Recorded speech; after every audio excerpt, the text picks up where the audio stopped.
Good morning সকলকে, সবাই ভালো আছো? আচ্ছা, আমিও খুব ভালো আছি।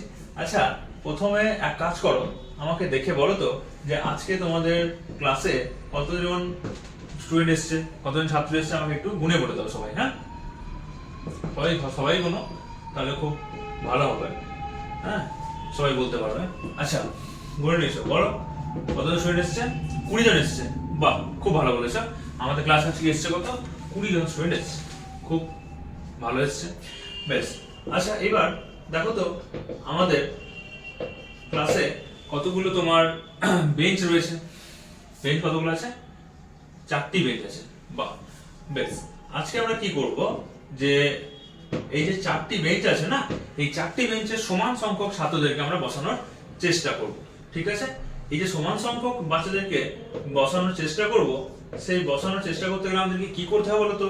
হ্যাঁ, আমরা দেখবে আগে পড়েছি, সমান সংখ্যক যদি মানে করতে চাই কোনো জিনিসকে, তাহলে আমরা কি করি? সমান করতে গেলে আমরা আমরা ভাগ করি, তাই তো? তো এই ভাগ করার আগে আমরা একটা জিনিস দেখবো। দেখো, যদি আমরা ঠিক করি যে প্রত্যেকটা বেঞ্চে আমরা 5 জন করে বসাবো, ঠিক আছে? কতজন করে বসাবো? 5 জন করে। মানে 4টে বেঞ্চ রয়েছে, 4টে বেঞ্চে আমরা কতজন করে বসাবো দেখো। তাহলে আমরা ঠিক করলাম যে 20 জন আছে, তো প্রতিটা বেঞ্চে 5 জন করে বসাবো। তাহলে প্রথম বেঞ্চে যদি 5 জন বসাই, তাহলে কি আসবে বিয়োগ করলে এখানে বলো তো? হ্যাঁ, ঠিক বলেছো, 15 আসবে। দ্বিতীয় বেঞ্চে আমি আবার 5 জনকে বসাবো, তাহলে কত আসবে? এখানে 10 জন আসবে। তৃতীয় বেঞ্চে আমি 5 জনকে বসাবো, তখন কত আসবে? শুধু 5 পড়ে থাকবে, তাই তো?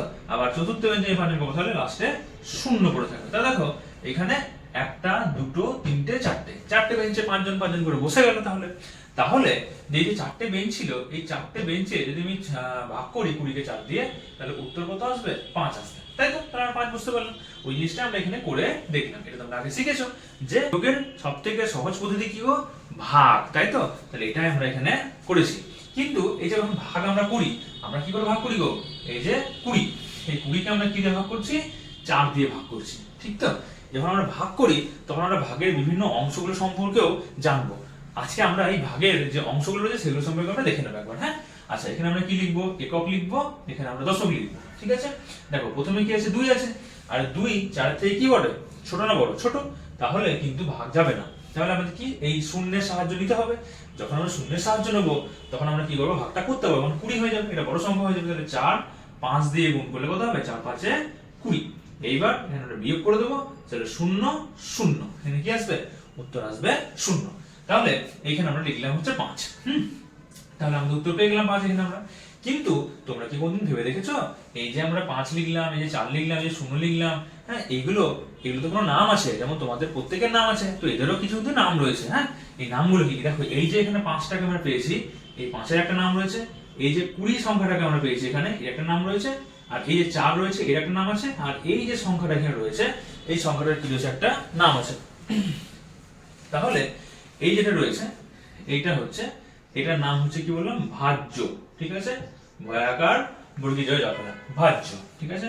এইটার নাম হচ্ছে ভাজক।